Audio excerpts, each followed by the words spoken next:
Hello and welcome to another Jimbo's Driveway.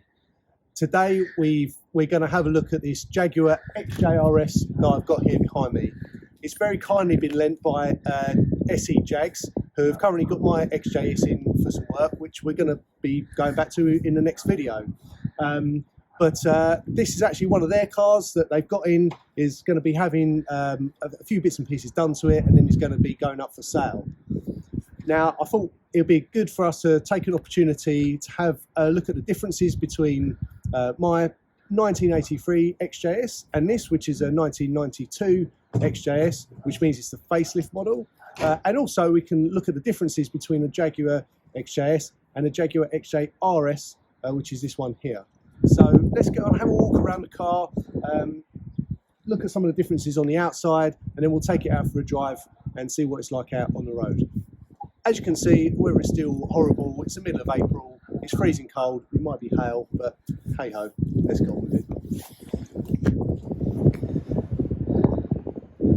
it. So one of the biggest differences between the facelift car, which is from 1991 to 1996, is that there's a whole heap of subtle changes that you might not at first notice, but as we go through them, you'll see there's actually quite a lot of changes between the earlier cars and the facelift models. Now, the facelift models came about after Ford bought into Jaguar, and they saw the XJS as a car that had done very well for Jaguar, and they re-engineered it for its last few years of service. Some of the things include this revised front end.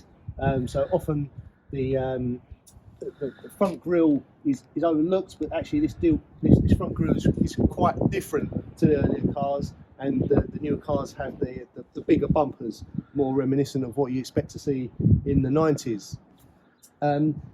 As far as the XJRS is concerned, subtle differences include the satin black around the headlights and the grille. Sometimes you also find that the chrome surround is also satin black on the XJRS. It's a look I quite like. I've debated whether I should go all black on my car, but that's something for the future. Anyway, as we go around the car, the other standout point that we get is that the wheels on this car are 16-inch, and on the XJRS they're actually a staggered configuration. So the front wheels are a 225 width, and the rear's 245 tyres on the back. And the XJRS, as far as I know, is the only car that came with the staggered wheel option, and these wheels are really sought after, and on their own are worth a pretty penny. As we move along down the side of the car, it's still got the wonderful profile that the XJS is known for, this wonderful long bonnet sweeping back. The rear buttresses, although slightly changed, they're still there. This whole configuration here is quite different. The lines are a lot smoother on the facelift car, and you've got this glass goes all the way to the back here. Also, nice touch, I didn't notice this myself till I picked the car up, but this actually has pillarless doors, which the early cars don't have. The early cars have a steel frame around here, and I think that's a really nice touch. It makes it feel nice and modern. Colour-coded wing mirrors here as well, and the indicator has been moved to the wing, whereas on the earlier cars it's up at the front there. You've also got seals that cover the seal at the bottom. It's covered by a side skirt. I don't know whether all of the facelift cars have a side skirt, but certainly this being the XJRS, this has got a side skirt, and it's also got this rear spoiler. Personally, I'm not a big fan of rear spoilers on the XJS, but I think it kind of suits this car, and it fits with the mark of being an XJRS.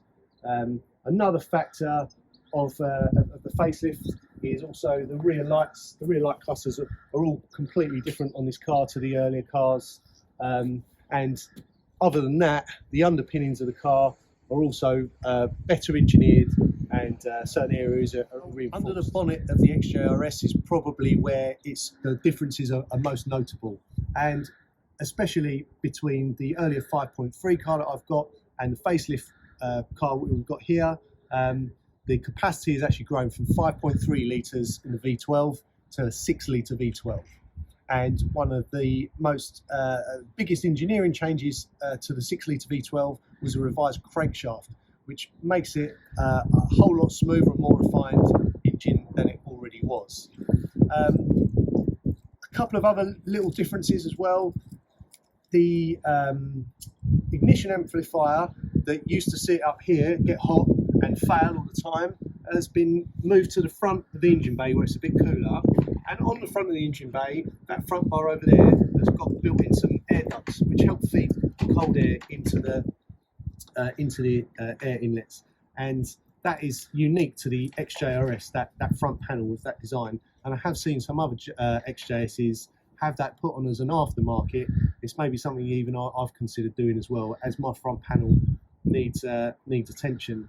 Some of the very, very late cars have all this covered up with a plastic cover. It is a little bit of a rat's nest under here, even though this is a 90s car. It's still got all these leads everywhere. But you know, I think that kind of suits the car, and it's nice to see some of the mechanics on show. So there you go. Let's get in the car and see what it's like inside, see what the differences are, and then we'll take it out for a drive and see what it goes like out on the road. Ooh. So, inside the facelift Jaguar XJS, it's a very nice place to be. It's all very familiar if you're familiar with the XJS. The radio, the heater controls, the clock, the electric window switches, everything's in the same place. It just feels a lot more 90s. Is the best way I can describe it. We've also got electric seats in this model, and that's something I didn't even know ever came on the XJS. What a leap forward that is. This also, being the XJRS, has a different steering wheel. It has the Jaguar Sport steering wheel. But what you will notice is that this has an automatic gearbox. Now it says D21 on there. I thought it had a 3-speed box, but when I looked it up, it apparently has a 3-speed with a 4th overdrive. So we'll see how that performs out on the road. Other than that, leather is all very nice all round. The wood, as you'd expect in the Jaguar, again, all very nice place to be. I've actually got this technical guide here about the Jaguar XJRS and the 1992 model, and it points out some of the differences over the standard car. And here we've got it says about the electric seats is a carryover from the mainstream XJS. So these are carryover changes. And let's see, body and trim. It goes on to say about the body kit, front and rear aprons on here, side seal covers, luggage, etc. And then we've got some more information in here about the engine. This is a really nice little addition to have with this car, which I should say is going to be for sale soon. So if you are interested in getting a particularly rare XJS and a very late in the range XJRS, this would be a very good car to consider. And if you wanted to do that, then by all means you can contact, leave a comment below, and I'll put you in touch with Andrew at SE Jags. That's about everything I think I can tell you about the inside. Let's get out and see what it goes like on the road.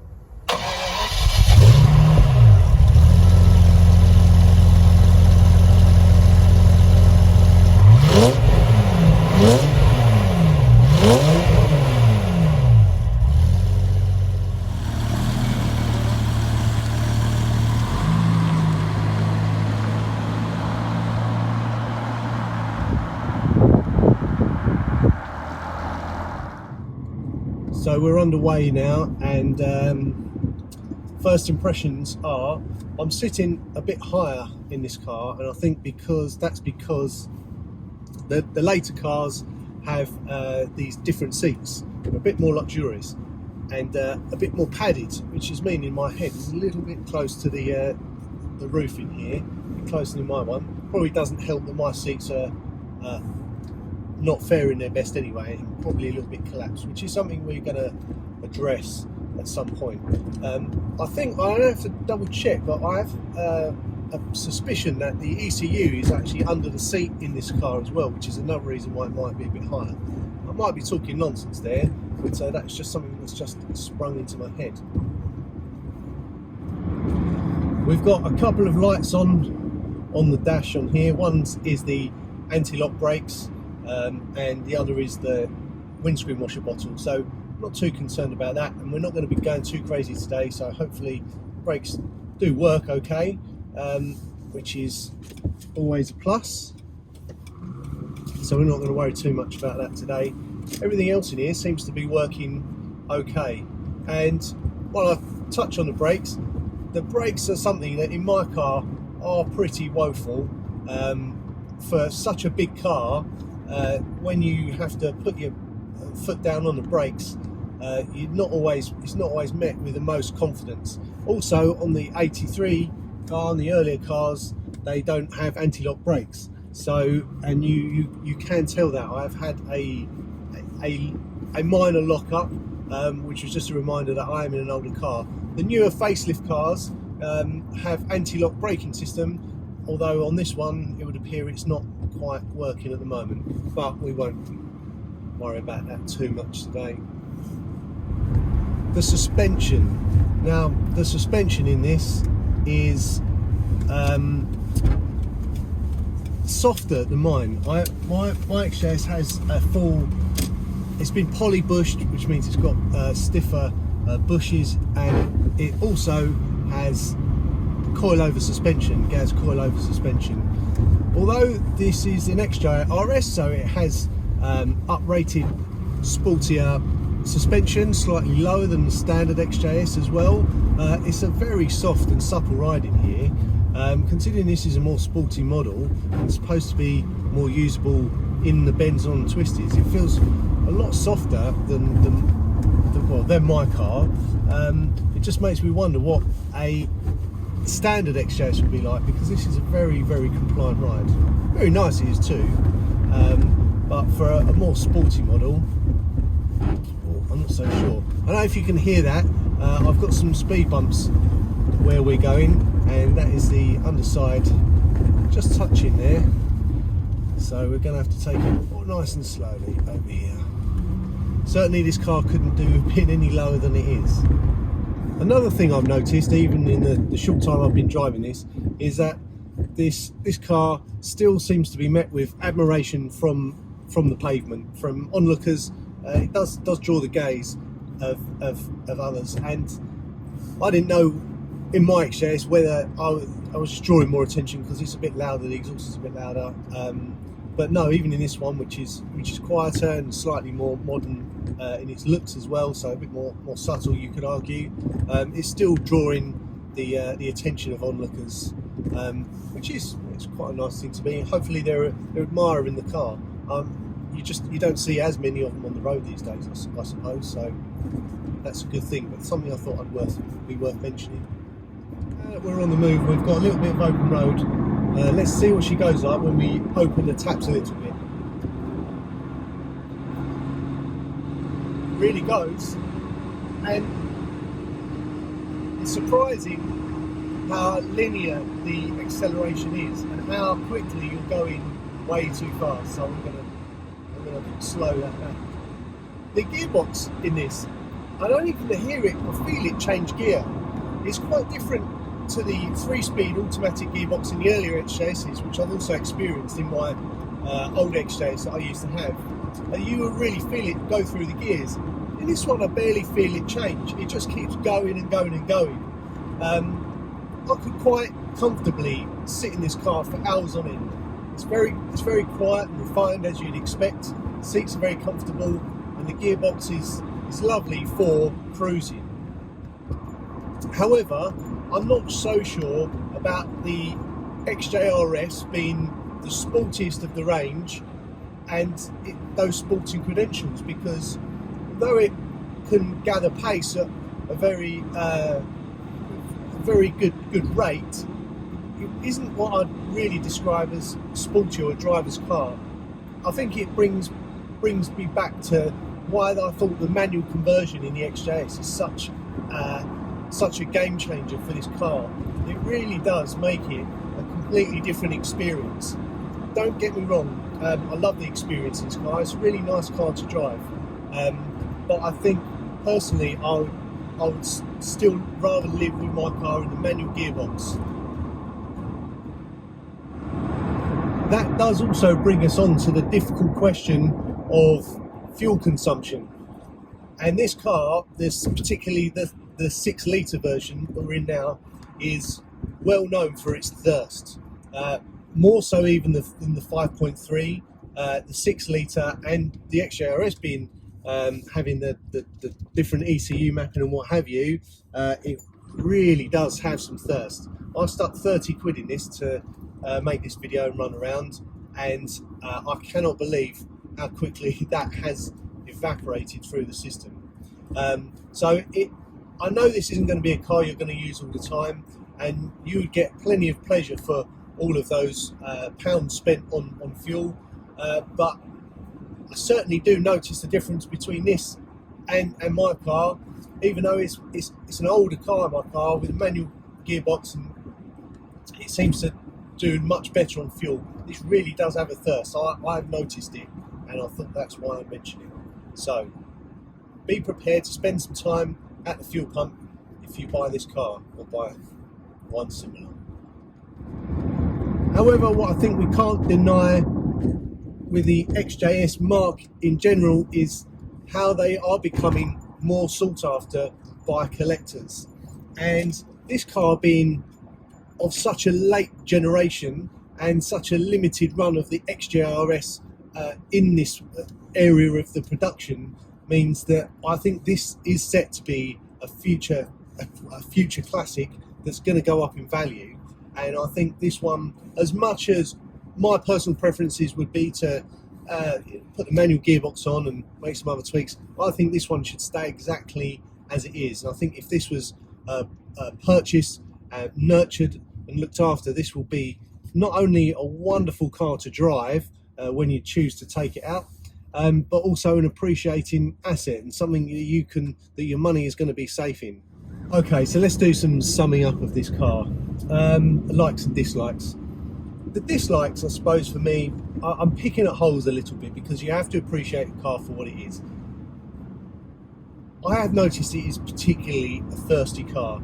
I know these are renowned for it, and I know you don't buy this sort of car for fuel consumption, but it has got a particular thirst, this car, and I think that would be a consideration for some people if they were buying it.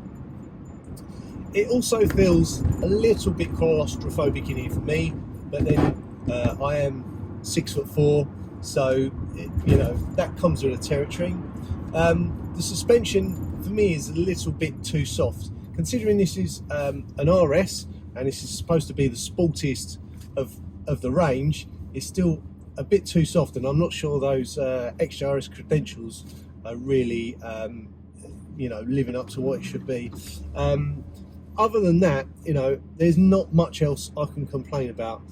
It's a lovely car to get in, and I really feel like I could get in this car, fill it up with petrol, and go go on a long, substantial journey and get out of it feeling in great shape, and having enjoyed all of those miles that have gone before me as well.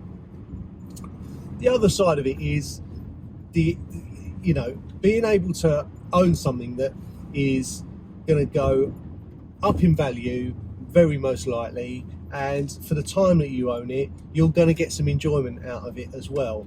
I still think these are an underappreciated marque, but they are being noticed a lot more and being picked up more, and the values would suggest that the XJRS is a model that is being more appreciated now and is going up in value. And I think that because this being such a late generation car and being the very rare XJRS that it is, this is going to be a sound bet for someone in terms of a classic you could own that is going to keep your money as safe as houses. So overall, a lovely car, great experience to drive, one of the newer facelift cars that I've never driven before, and yeah, I'm not going to be selling my one to buy one of these just yet. I think I'm going to persevere with the plans I've got for mine in the future, and that's going to be my long-term goal. However, if you did want an XJRS, then you would do very well to consider this one or one like it. I hope you've enjoyed this video. If you have, please don't forget to like and subscribe. There'll be more videos coming up very soon, and that is everything for today. Take care for now. See you later. Bye.